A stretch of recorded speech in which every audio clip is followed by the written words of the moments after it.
வணக்கம். செம்பகம் மீடியாவின் இரவு நேர பிரதான செய்தி அறிக்கை வாசிப்பவர் தர்மிகா ஸ்ரீபதி. முதலில் தலைப்புச் செய்திகள். கடல் அலையில் அடித்து செல்லப்பட்ட 19 வயது இளைஞன் தீவிர தேடுதலில் கிக்கடுவை போலீசார். வயோதிப தாயை கொடூரமாக தாக்கிய இளைய மகன் பலாங்கொடையில் சம்பவம்.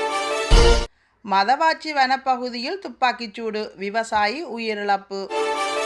யாழில் நேருக்கு நேர் மோதிய 2 மோட்டார் சைக்கிள், 3 படுகாயம். இந்தியாவிற்கு பயணமாக நாமல் உள்ளிட்ட எதிர்க்கட்சி குழுவினர். நாளை முதல் வானிலையில் மாற்றம், வளிமண்டலவியல் திணைக்களம் அறிவிப்பு. யாழ் ஆலய வலையில் கைக்கொண்டு மீட்பு. இனி தொடர்வன விரிவான செய்திகள். இரத்தினபுரி பலாங்கொடை மஸ்கென்ன பிரதேசத்தில் இளைய மகனால் கொடூரமாக தாக்கப்பட்டு தாயோர் படுகாயம் அடைந்துள்ளதாக பலாங்கொடை போலீசார் தெரிவித்துள்ளனர். 52 வயதுடைய தாயொருவரே காயமடைந்துள்ளதாக போலீசார் தெரிவித்துள்ளனர். காயமடைந்த தாய் சிகிச்சைக்காக பலாங்கொடை ஆதார வைத்தியசாலையில் அனுமதிக்கப்பட்டுள்ளார். தாயை தாக்கியதால் கோபமடைந்த மூத்த மகன் சந்தேக நபரான இளைய மகனை தாக்கி காயப்படுத்தியுள்ளதாகவும் போலீசார் தெரிவித்துள்ளனர். இது தொடர்பான மேலதிக விசாரணைகளை பலாங்கொடை போலீசார் மேற்கொண்டு வருகின்றனர். அனுராதபுரத்தில் மதவாச்சி கரம்பன்குளம் வனப்பகுதியில் இடம்பெற்ற துப்பாக்கிச் சூட்டில் விவசாயி ஒருவர் உயிரிழந்துள்ளார். இச்சம்பவம் நேற்று புதன்கிழமை இரவு இடம்பெற்றுள்ளதாக தெரிய வருகிறது.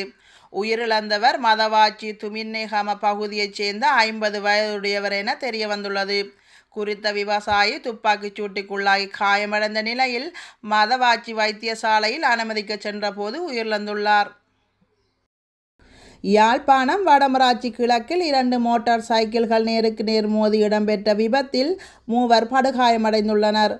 குடத்தனை வலிகண்டி பகுதியில் இன்று காலை இந்த விபத்து இடம்பெற்றுள்ளது.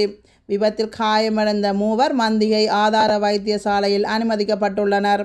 அதில் ஒரு மோட்டார் சைக்கிளில் பயணித்த மருதங்கனி பிரதேச செயலக கணக்காளரும் சக உத்தியோகஸ்தரும் மற்ற மோட்டார் சைக்கிளில் சாரதியுமான 3 படுகாயமடைந்துள்ளனர்.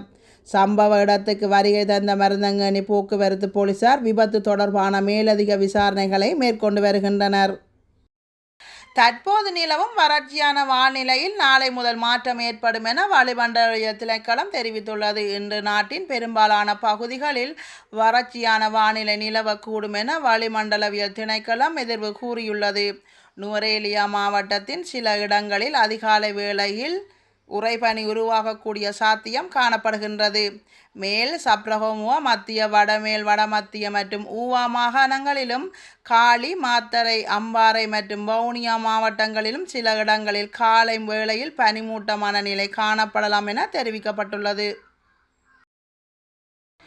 யாழ்ப்பாணம் வடமராட்சி கிழக்கு ஆலியவளை பகுதியில் நேற்றைய தினம் இரவு கைக்குண்டு ஒன்று மீட்கப்பட்டுள்ளது. இது தொடர்பாக மேலும் தெரிய வருவதாவது, ஆலியவளை செம்மண் வீதி அருகாமையில் உள்ள சிறிய பற்றை காட்டு பகுதிக்குள் கைக்கொண்டொன்றினை புலனாய்வு துறையினர் பாதுகாப்பான முறையில் அகற்றி மேலதிக விசாரணைகளுக்காக மருதங்கனி போலீசாரிடம் ஒப்படைத்துள்ளனர். இச்சம்பவம் தொடர்பாக மேலதிக விசாரணைகளை மருதங்கனி போலீசார் மேற்கொண்டு வருகின்றனர்.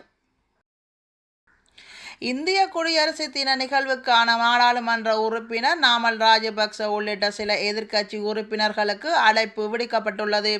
அதன்படி அழைப்பு விடுக்கப்பட்டுள்ள எதிர்க்கட்சி நாடாளுமன்ற உறுப்பினர்கள் ஒடிஷா மாநிலத்திற்கு பயணமாக உள்ளதாக அறிவிக்கப்பட்டுள்ளது. எதிர்வரும் 26ஆம் தேதி இந்திய குடியரசு தினம் கொண்டாடப்படவுள்ளது. இந்த நிலையில் இந்தியாவிற்கு விஜயம் செய்ய உள்ள குழுவினர் உலகில் மிகச்சிறந்த அனர்த்த முகாமைத்துவ நிலையமாக கருதப்படும் ஒடிஷா அனர்த்த முகாமை மத்திய நிலையத்திற்கு செல்ல உள்ளனர். இத்துடன் செம்பக மீடியாவின் நேர பிரதான செய்திகள் யாவும் நிறைவு பெறுகின்றன. மீண்டும் எமது பிரதான செய்தி அறிக்கை நாளை இரவு எதிர்பாருங்கள்.